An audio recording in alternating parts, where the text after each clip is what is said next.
And thanks again so much for Trong Song from Vietnam, who talked to us about the international collaboration she's doing in her high school. Very exciting and interesting. But it really got my imagination moving and thinking about things.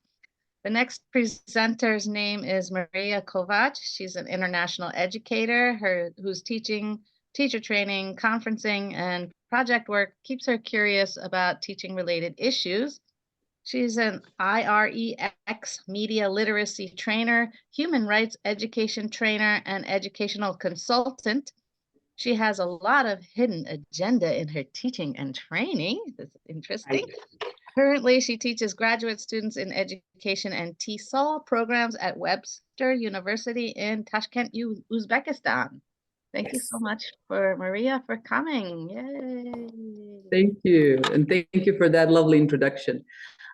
Hidden agenda normally means something bad, but I like to use it in the most positive meaning possible. So all teachers have a hidden agenda.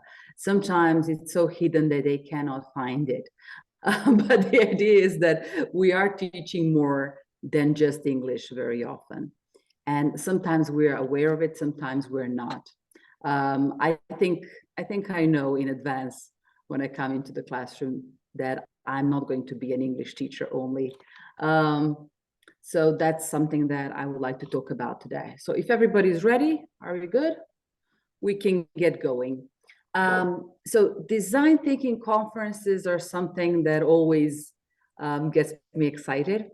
And especially because design thinking is not something that comes naturally to me.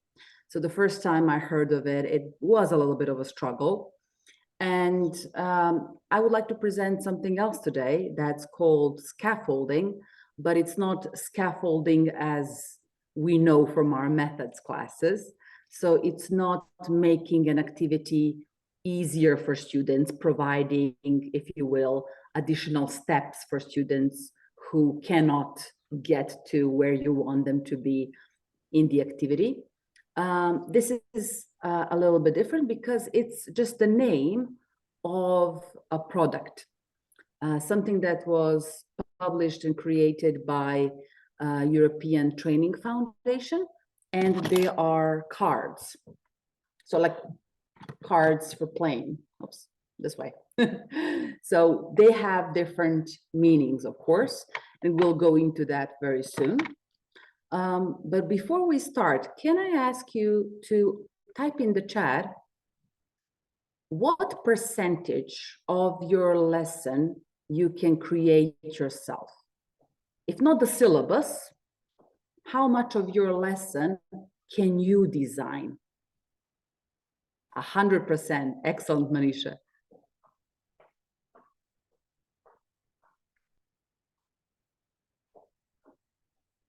So if I want, so the question is this: if I want to teach my students something, in class, how much freedom do I have? Teachers cannot have teacher agency if they don't have the freedom. So let's see, 100. Thank you, Tuong. Dilnora says 80. Okay. I'm impressed. When I ask my students here, they usually give me a lower percentage. Okay, so the idea is this: if we can do anything in the classroom, then, and yes, we always have fewer lessons than we would like to have, right? So there's a limited amount of things that we can do, but what matters most? Now, one thing can matter to the ministry, another thing can matter to me, and maybe completely a different thing can matter to the students. So if we are lucky enough to do the needs analysis, good. And then you can adjust your syllabus according to what your students really need.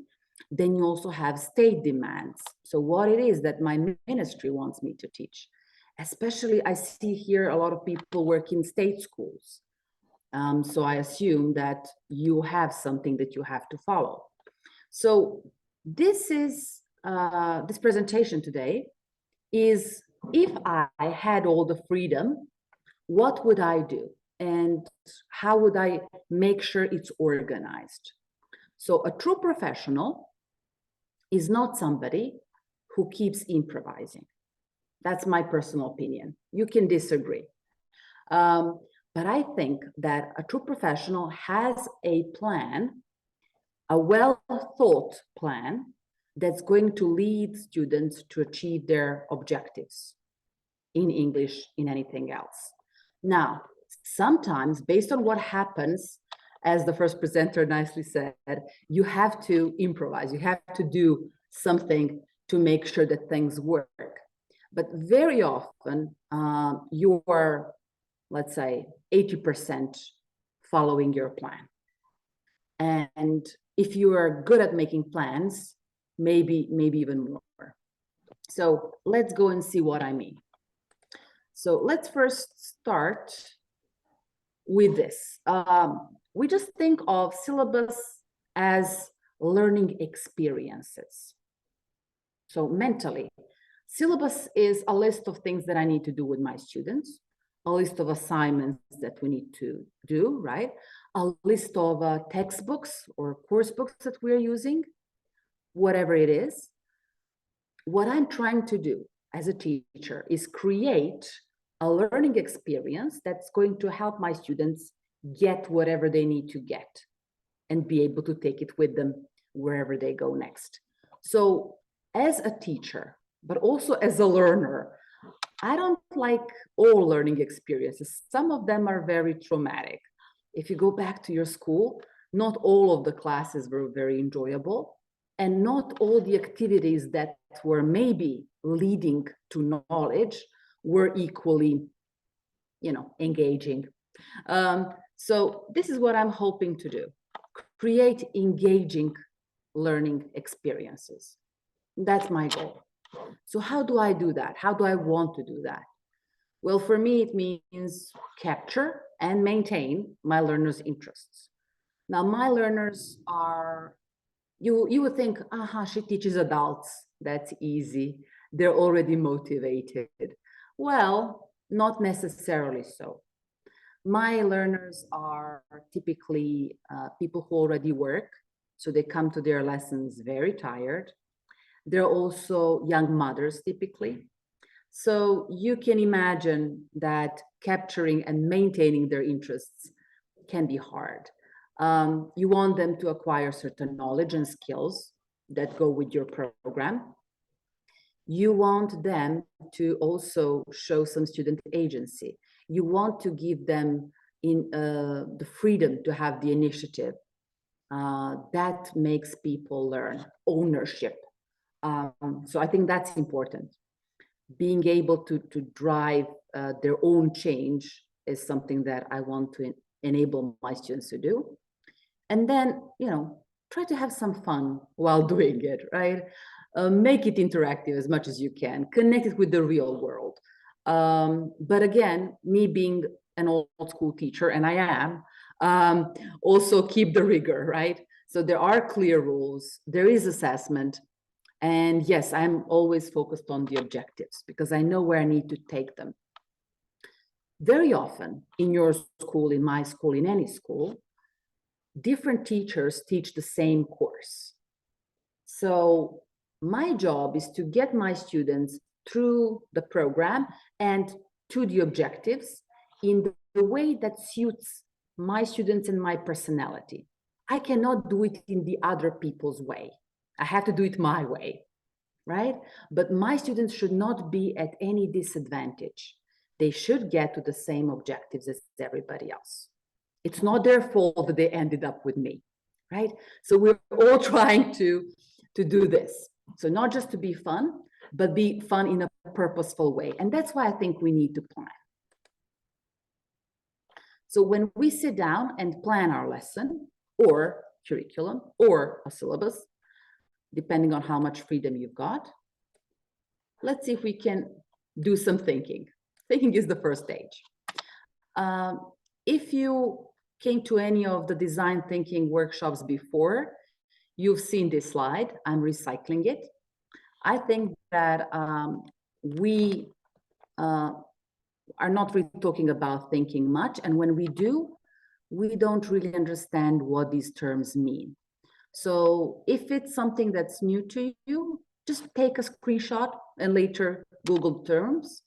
I'm sure that creative thinking and critical thinking are the ones you talk most about in your schools, in professional development, in training. But design thinking is something that, thanks to Manisha and Miriam, is something that I'm interested in. So let me give you a quick, like basic insight.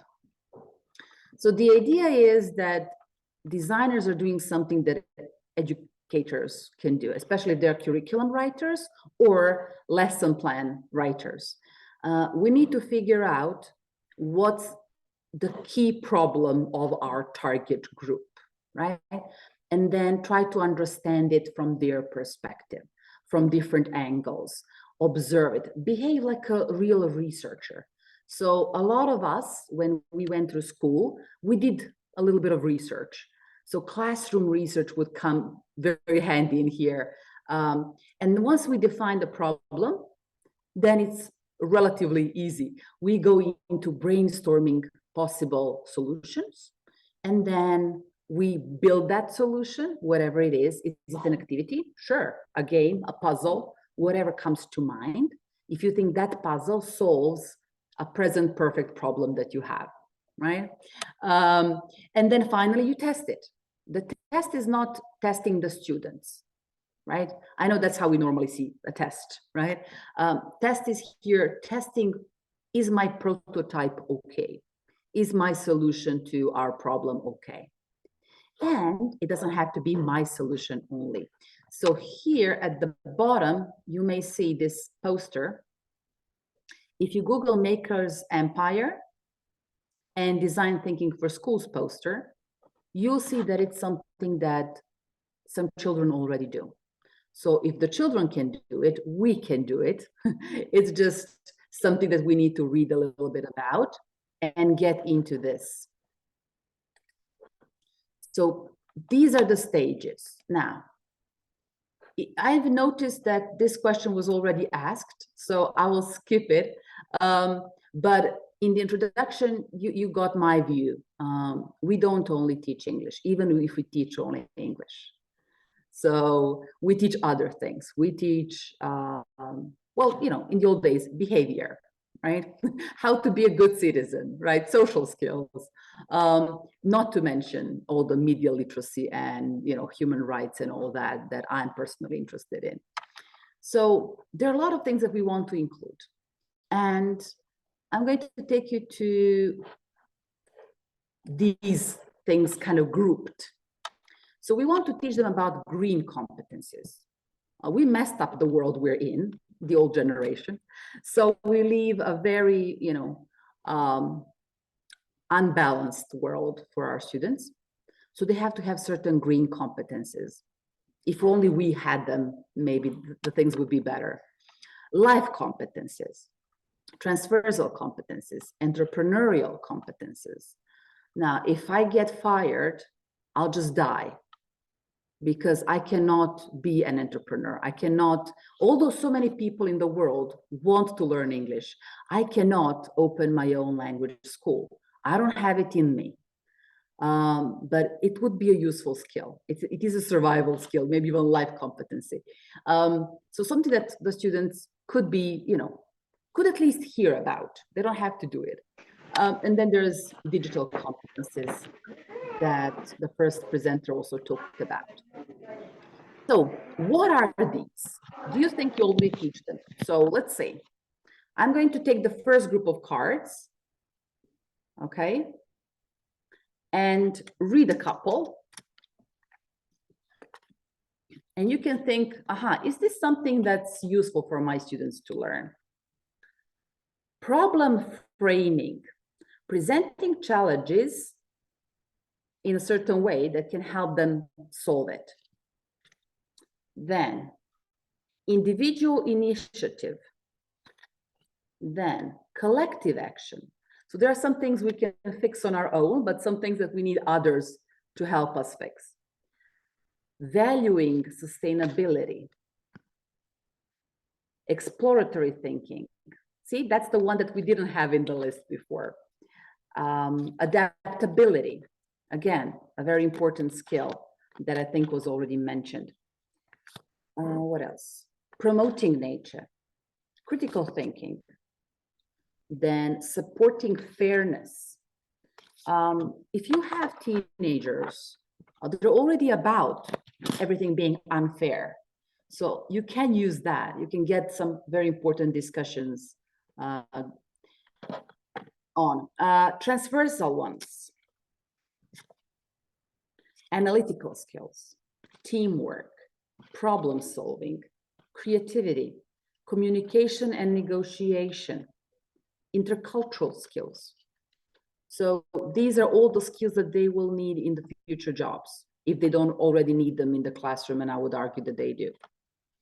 So all of these, and yes, entrepreneurial. Let me just read a couple so that you don't think it's about businesses only.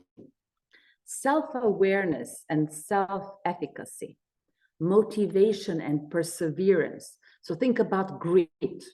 We say that grit is very important for a person's success. It has to be taught, practiced, mobilizing others, learning through experience, planning and management, vision, taking the initiative, coping with uncertainty and risk. So these are just some things that I would like my students to learn at school, that I wish I had learned at school. And I'm trying to create lessons that are going to make that happen. Now, sometimes I create the lessons on my own. So you can think of these cards as a tool for a teacher to plan their lesson. You have some setting cards that help you think about important things like timeline of your lesson, to gather resources, to choose assessment methods, because how am I going to know that it was successful? Because they smiled? Because they clapped? No, because they learned whatever it was supposed to, to be learned, Then the teaching method, right? All that. And then there are the cards for the teaching methods as well. So I don't want to teach always in the same way, because then I can only get to those students who are accustomed to and like that way. But then I only get what, 5% of my students, 10? What about the rest of them? So what if my favorite way of teaching doesn't work for them, for some people? Are they destined to spend a whole school year learning nothing? No. So I'll try something else. And this will give me some ideas of what else I can try. So what these cards really represent is a spectrum of possibilities, and then I combine them in the way that I can. So these are scaffold cards. They're by European Training Foundation, and they're not just for schools. They're for all training out there. This is what they look like. So you start with the setting cards. Where is my teaching or learning happening? Then there's some planning cards, methods cards, and assessment cards. Once you get that figured out, you think about design thinking. So what we learned from design thinking is the whole point of what we are doing is supposed to be student-centered. We are here for them. If we don't help them learn, then what are we doing? Just spending some time together. So we are trying to understand where they need help, how they're motivated, and what works best for them. So how do I know what my learners need? Well, ideally, you can sit with them and talk to them about all these things we mentioned today.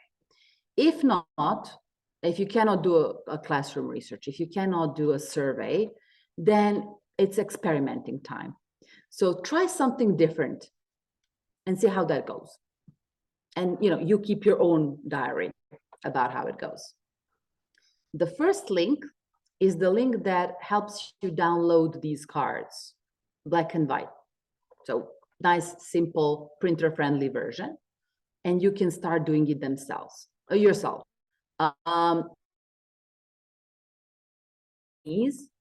So I print them out for them, and they then create this whole presentation of what their class is going to look like. So this is what it looks like visually. You need a big space, a lot of duct tape, to plan it. So plan for it. Blue tack, I like blue tack. Blue tack is best. This is not a sponsored presentation. So moving on. So what do? I combine design thinking and scaffold. So this is what we do. The yellow things here are scaffold. So in the beginning, I remind myself, where is it that I'm teaching? Is it going to be the classroom? Is it outside? Is it on this side of the street, even that side of the street? Because that also makes a difference. Other than that, let me give you a couple of other questions. Who are my target learners? How many people will be in the group? What's the goal of the activity? What are the resources or people that I need? And this is what I liked about the first presentation. You can bring whoever you want in the world if they're willing to participate in your class. That makes a lot of difference. And then the topic, what part of the curriculum will be the subject of the activity? Needs, real life links. Sometimes I forget to connect with the real life. I think it goes without saying. Nothing goes without saying. We're not supposed to assume, right? We often assume, we often forget that not everything is obvious because it's obvious to you. Let's go back to that present perfect. It looks simple and obvious to you now after years and years of exercises and hearing about it. Your students only hear about it now for, let's say, the 10th time, 20th, so it is a matter of being exposed to this. So if I'm doing this alone, settings first, then we go to design thinking phases, empathy and defining the problem, and then the planning, ideating, prototyping, and testing. If you want to do it with the students, planning goes later. So scaffolding cards would go later. You would go through empathy, defining, ideating, and then planning and prototyping. So this is kind of my formula. You don't have to do it that way. But what you would have to do if you wanted to try this out would be first, read a little bit about design thinking stages. Try to imagine any project from A to Z in design thinking. And then look at the cards, get to know them. You don't have to use all of the cards in the same lesson. It's not realistic. So you heard me read transversal competencies. It's not possible to have one lesson where you would have intercultural skills, critical thinking, communication and negotiation, creativity, problem solving, teamwork, and analytical skills in a 45-minute lesson. And it's not necessary. It would be useful, though, to consider this as something that you can plan for a month. So can I, in a month, touch on all of these and then recycle some things later on, especially the things that I notice work, right? Would you like somebody to do it with you? I'm sure you would. When we're doing something new, it would be good to have a mentor, to have somebody who can do it with us. But although design thinking is not very new, not a lot of people I know do it. And scaffolding is definitely new. It came out last year. So nobody's doing it.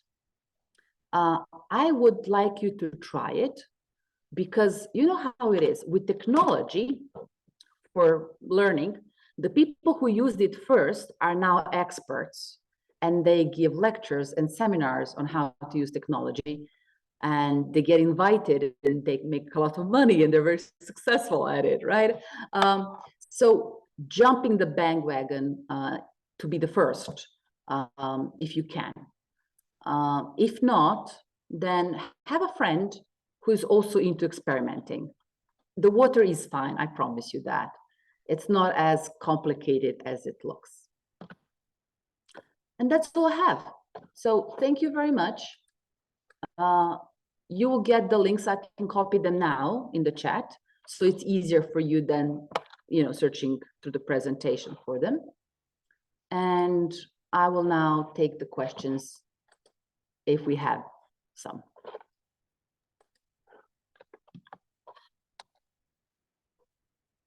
Thank you so much, Maria. I'm sure some of the participants may have some questions, so let me open it to questions. We got some comments about it being a wonderful presentation. Thank you for putting the links in the chat, Maria. It's great. Yeah, I thought people would like to see it for themselves. Yeah. Is it free?